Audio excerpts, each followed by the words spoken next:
Got a grand slam in Twickenham. This community doesn't want an MBE, CBE, OBE or knighthood. We just want to live and love on this land with you.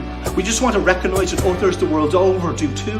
As some build walls, we hope for bridges. Can we take the long way home? 'Cause moments like this are hard to hold on to, and I know it's not easy on your own when the pieces don't fit. Well, that's all we've ever known. And so I'll be holding on to you. Good evening and welcome to this evening's chat about mindfulness. I'm delighted to be here with Ellen Ryan, who is the CEO of the London Irish Centre. I'm Brian Hanley. I'm the Director of Community Services at the London Irish Centre. And this conversation forms part of a programme that we're doing for the month of December, all about winter well-being, staying well this winter. And so we're very pleased to have Ellen here this evening and to have those of you at home watching. And Ellen, as well as being the CEO of the London Irish Centre, she's also a trained and qualified mindfulness teacher. So very lucky to have her indeed. For full disclosure, I work with Ellen. She is my boss, so I better watch out what I say. And of course, I have an interest in mindfulness myself, so I'll be able to share a bit about our own experience, but particularly interested to hear about Ellen's, because even though we do work together, we don't actually talk about mindfulness that much and how we bring mindfulness into our working and daily lives. So, Ellen, lovely to have you here. Very welcome. Maybe to start with, do you want to tell the viewers, what is mindfulness about? What does it mean to you? Okay, thank you so much, Brian, and great to be here this evening. A real privilege. I don't get to talk about mindfulness much these days. So for me, mindfulness is a very powerful and simple practice, and something that we can do every day, really, and at no cost. So, and it's about learning to pay attention in the present moment with compassion and without judgment, both of which are particularly important given the challenging circumstances that we find ourselves in currently. So it is that practice of developing a sort of conscious attention to what is happening to us in this moment. And when I say what is happening to us, I mean what is going on in your mind, what's happening with your thoughts, what's happening in your emotional life, how are you feeling, what's happening in your body, how does your body feel right now, and then how are you actually behaving, how are you manifesting what's happening to you and for you on a minute by minute basis. So it really is about developing that kind of conscious practice, but it's also about recognizing, and I think this was one of the big things for me that I found very helpful when I did my first course, was that it's also about recognizing that thoughts and thinking are a process, and that we all have a tendency to get ourselves caught up in that, and that is about the stories we tell ourselves, which are in our heads. And if you really consciously pay attention, you will notice how much time we spend either in the past going over stuff that's happened, or maybe thinking about the future, and that could be quite worrying or catastrophic at times. And of course, the past is the past, and the future hasn't arrived yet. And what we actually have some control over is the time where we are right now. And so mindfulness is about that, bringing ourselves back into the present moment, where we are now, putting our feet on the ground, grounding ourselves. And in the process of doing that, and every time you do that, you send a message to your brain, which is really can be very calming and very centering, and is a fantastic way of kind of dealing with anxiety, for example. But it's also about sending ourselves a very positive message about where we are right now. And as I said to Brian earlier to you, I really always kind of think about a flowing river. You get into that river and you get out, but you never get into that same stretch of water again. It's gone. And that is the thing about mindfulness. It is about the here and now. That's really interesting, Ellen. Thank you for that. And of course, just to mention to the viewers as well, if you have any tips about mindfulness, or if you practice mindfulness yourself, do feel free to put it into the comments below. So we talked a bit about what mindfulness is. How would you say that mindfulness benefits? How does it benefit you? How does it benefit people who practice it? Well, there's a whole body of science now behind the practice of mindfulness that, is really, really positive and very compelling. So all sorts of benefits, from the physical benefits, so improved digestion, better sleep patterns, weight loss, much more relaxed and at ease with your life, to higher end things like dealing with anxiety or preventing relapse into depression. There's some evidence to say that mindfulness is very helpful in dealing with addictions, for example. So there's a whole host of benefits there. Yeah, and I can certainly speak of the benefits to my sleep that mindfulness has brought about. How would you say that mindfulness has benefited you, Ellen? Well, one of my favorite ways of practicing mindfulness is walking. I just love to walk. And so I walk every day. I try to keep that up as part of my well-being habit. And as I've, developed my practice of walking, it's really helped my sleep as well. It's helped my digestion. I lost weight actually with it. With my walking and with my mindful walking, and I think I changed my eating patterns as well. So those are huge benefits for me. I just feel fitter and healthier. And it's walking. And I think I was saying to Brian, I often walk in the woods, and just walking in the morning, getting up on a grey morning, and then going in and just seeing nature at its best. It's just fantastic when you take the time. I suppose when we are practicing mindfulness, when we are aware, we become more aware of those kinds of unconscious habits, like a tendency to just kind of eat mindlessly, or to do things that maybe aren't actually so good for us. And that, you talked about walking and how the benefits that has brought to you. How do you, tell me this, how do you walk mindfully? Because of course pretty much all of us walk, those of us who are fortunate enough to be able to, but how do you bring mindfulness into your walking? Okay, well, there's actually a practice called mindful walking. It's part of a course, and that is about slowing everything down and actually starting with just that sense of your feet on the ground, one foot in front of the other, which of course is also a stress reduction thing, that when you're really racing and stressed, the first thing that's important to do is to slow down and to stop.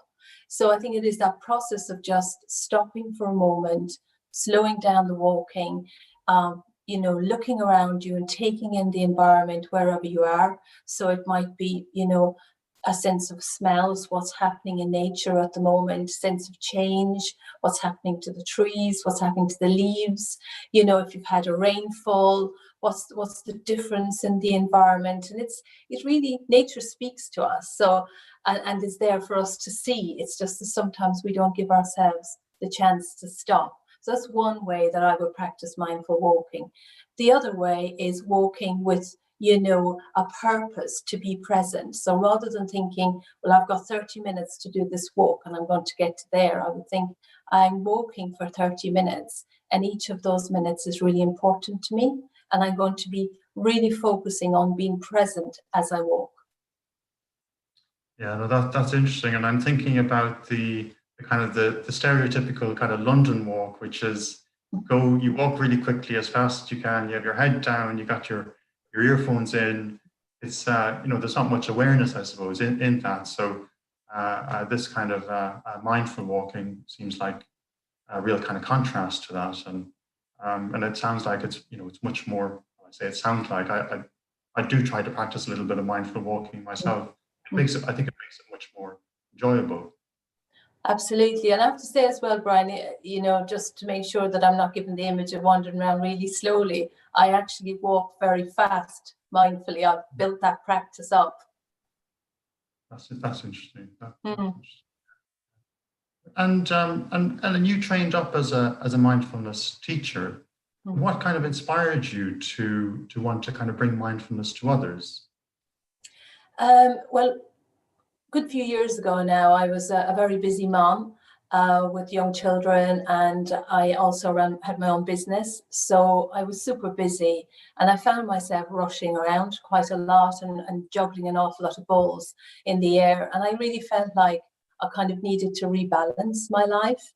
And I've always been interested in kind of new tools and techniques. I'm quite practical to enable me to do that.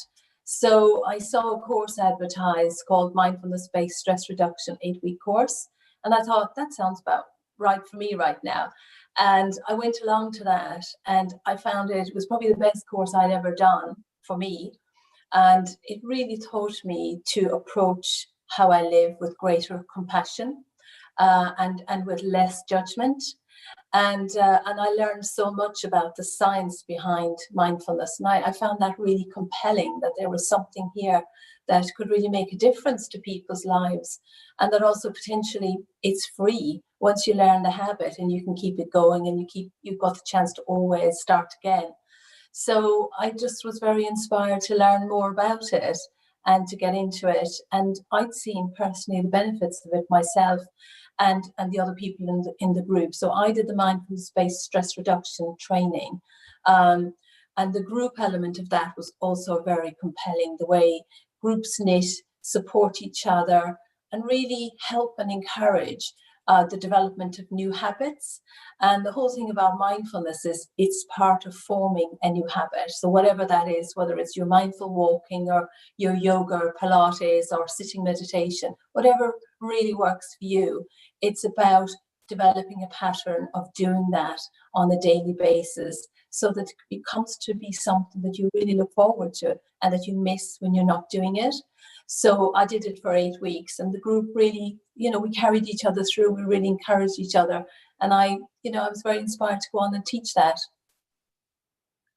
Yeah, and I think when you do, study mindfulness, or when you do a mindfulness course, I suppose, and whether that's, as a participant to learn how to practice mindfulness, or as a mindfulness teacher, I think there is that real kind of benefit of doing it in a group and getting that kind of mutual support from other people who are also kind of going on that journey, if you like.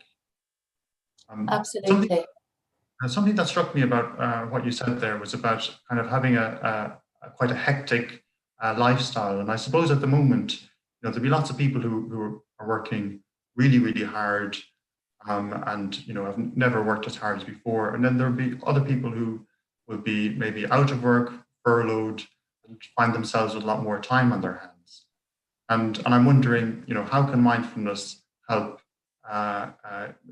people, who are in these different circumstances? It's a good question, and it really is down. It won't be for everybody.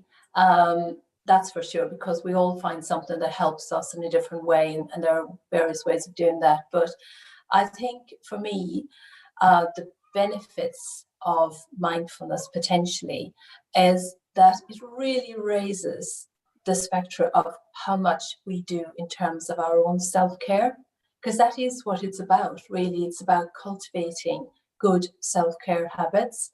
And in the current environment, I can't think of a better time for people to be noticing and minding their, looking after themselves, cultivating self-care, whatever way you do that. And I think that's the massive benefit. If we can cultivate that awareness of what's going on for us now and what we actually need in terms of managing our lives and being in a place of greater ease. Because the reality is that for lots of us, we can't change the situation right now. The only thing that we can really change is our response to it. And sometimes what we're doing because of stress or because of all the change or the things that we've lost, for example, or the people we've lost, is reacting to that change, which can have really, big impacts on our lives. So I would say that the practice of mindfulness gives you the chance to slightly step back and create a space for yourself between what's happening in your life, whether it's at work or at home, or generally in the environment, and have a little distance from that, so that you can learn in a way to observe the situation without being part of the story all the time.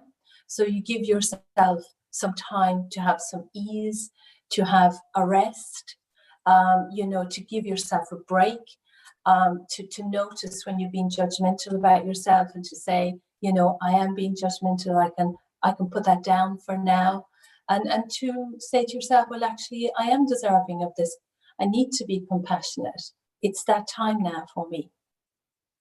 Mm-hmm. And as you say, there's so much happening now in the world that is beyond all our control, and it's recognizing what we can and can't control, and accepting what's there. Yeah. And for people who might be interested in taking up mindfulness practice, is there any kind of resource that you might recommend that they could avail of? Yeah, well, I can only recommend something that I use and I've used, which I found very useful, and it's the Oxford University Mindfulness School. And so that's really helpful. It's full of, the research that has been done around that. They're backed by the Wellcome Trust, so it's good space. They've got free sessions and there's a free app. And the website is www.oxfordmindfulness.org. But, there's lots of stuff out there. There's lots of free mindfulness. There's some paid stuff, but I find that very helpful. Great. And of course, there are lots of apps. There are apps available. There's likes of Headspace and Calm. On YouTube, on Spotify, you'll find all kinds of guided mindfulness practices as well. Yeah. In a way, I suppose mindfulness has never been easier to access, thanks to all of the technology that's available to us. That's right. Yeah, so Ellen, it's a good time to get involved with it and to look into it and explore it. As I say, it's not probably for everybody, but I think at this moment in time, I would encourage people just to look around and to be open and to see what it might bring for you. It certainly brought me huge benefits. Great. Yeah, no, certainly me too. So Ellen, thank you so much for this conversation and for sharing some of your kind of knowledge and expertise. I know there's so much more we could talk about the kind of benefits of mindfulness and how to apply it. I will remind the viewers that you can share your tips about mindfulness. Do put them in the comments section below, and that the next programs that will be happening as part of the Winter Wellbeing program that we're running at the London Irish Centre will be tomorrow. There will be a laughter yoga session at 12:15 on Zoom. Promises to be a bit of a laugh. And of course, there are lots of benefits to laughter as well in terms of our health and our well-being. And then on Thursday, there will be an in-person mindfulness class, taster session happening in our centre in Camden. Now, you will have to book for that, of course, because it's all being run in line with COVID safety guidelines, but the details for both of those activities are in the comments section below or on our website, londonirishcentre.org. And do keep an eye on our social media and our website as well for upcoming activities, talks, workshops, events that will be happening throughout the month of December. Finally, all of these programs that we're putting on this month, they're all free, and we're delighted to be able to have them available for free. If you do feel you'd like to make a contribution, the details on how to do that are on the bottom of the screen. So once again, Ellen, thank you so much for this conversation, and thank you to those of you at home for participating. And we look forward to seeing you in the next session. So have a lovely evening. Thank you, Brian. Thank you, everybody.